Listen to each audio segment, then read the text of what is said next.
Welcome back. Taking a full look at weather now. Chief Meteorologist Dan Cianca. Dan, a couple of hours ago, I was thankful we didn't have a downpour as we walked over to the winter program for the kids. Yeah, not too bad today during the afternoon hours. We had a few lingering showers out there. Most of the rain was this morning, but tomorrow morning, another one. It's going to be tough on that morning commute, so let's get into the forecast. Things are pretty quiet out there this evening, and if you're heading outside, you probably won't have to worry about too much. There'll be a few showers out there in the coastal hills, and eventually around the bay, the rain is going to return, but the next couple hours not looking too bad here across the central coast. Temperatures are a little bit cooler than this time last night, but it's still very mild out there.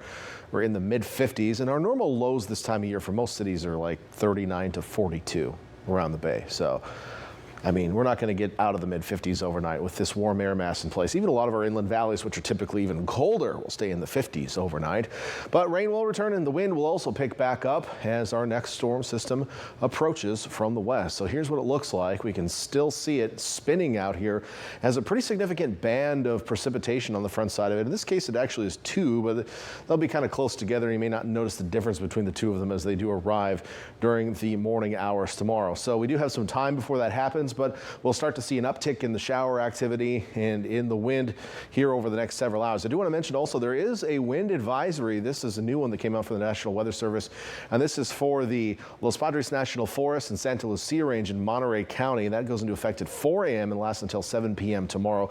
Wind gusts potentially up to 50 miles per hour, potential for blowing debris, and that could cause some tree limbs or even trees to go down, and obviously could cause a few power outages. Now, not a lot of folks live within the boundaries of this particular advisory, but some of you do, and you may have some difficulties with the wind tomorrow. I think the wind for the most part will be on the exposed coast and on those near coastal hills. So this is what it looks like on future track. Wind and rain starting to pick up here over the next several hours. We see this band of showers popping up toward 3 a.m. and it could happen even earlier than that. I do expect some showers around the bay really about midnight or so. I think we'll start to see some really pick up. We already have some light rain going on in the mountains, but I think they'll spread elsewhere around the bay. Now, the actual bigger line really starts to work its way in just in time for the morning commute. So make sure before you head out the door tomorrow morning, turn on Wake Up. Erica is going to be watching the road conditions. She'll be giving you up-to-date information on closures, which areas to avoid, where all the traffic is. We'll be watching traffic webcams as well, just so you know you can get your destination safely tomorrow. But already plan ahead and make sure you're leaving early because you might need that extra time to get there, and certainly don't want to rush it with conditions the way they are. So again, at 7 a.m., looking at widespread precipitation across the area. Now, this may be deflected a couple hours, but ultimately I think most of us during the morning commute, especially on the coast, will be dealing with that rain and wind as well. Now, this will slowly work its way inland as we head through lunchtime. So notice 5 hours later, it hasn't moved all that far. So here's my concerns with this. Obviously, we haven't had too wet of a rainy season so far, right? I mean, things have been pretty dry up until really this week. But we have put some rain down. Now we have some slightly saturated grounds. We already have some puddles out there. The creeks are up a little bit. Luckily, they're not up that high. The rivers are not up that high. So river flooding is pretty low on the threat index. But street flooding, we already had some this morning. I think we'll see double that amount tomorrow because of all this rain coming in. The potential for some higher rainfall rates with this as well. Now, areas that will see the worst of it because of this southerly flow, the Big Sur coast, going to be kind of messy tomorrow. If you don't have to drive down one, try not to. Western Santa Cruz County especially, you're going to see another good dose of rain, probably 2 to 3 more inches on top of the we're at 3 to 5 inches already. So yeah, we're looking at some pretty high totals by the end of the week. Now, we will see some rain shadowing, so think of it this way. The wind coming in out of the south, we've got a big range of mountains here, then it suddenly descends into the Monterey Bay, and as that descends, we start to lose some of that precipitation. The air dries out, it warms up a little bit. So Monterey, Salinas, and even into Hollister, this area may get rain shadowed a bit. So if you're waking up tomorrow morning and it's not all that bad in Salinas and Monterey, realize that the reason is because we have mountains blocking us to the south, but other areas will certainly be seeing that rain.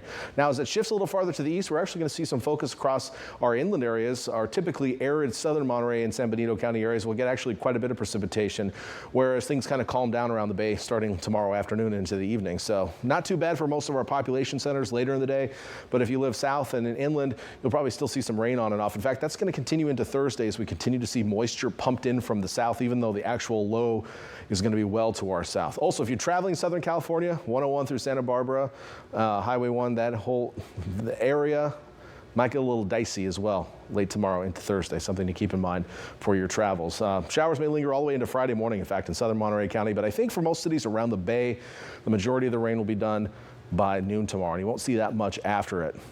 Here's a look at our futurecast precipitation, showing some decent numbers in our coastal mountains, 1 to 2 inches, maybe probably some of the higher peaks seeing another 4 to 5 inches just tomorrow.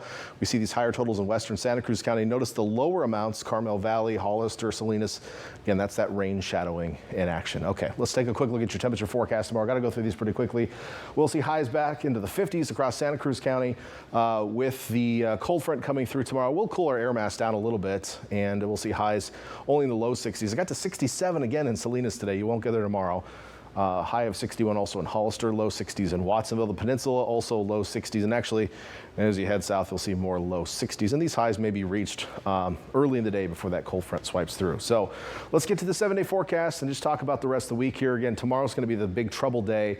After that, a few showers lingering in the south Thursday. And then Friday is dry on the coast, but windy as northwest winds kick in, ushering in a drier and cooler air mass. Highs in the upper 50s as we head into the holiday weekend and actually maybe even out of it.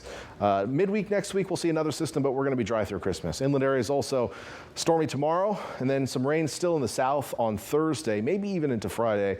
But then after that, we'll be a little bit cooler, but drier as we head through the holiday weekend. Veronica? Look at that. Beautiful. Dry Saturday, Sunday. Thanks, Dan. You bet.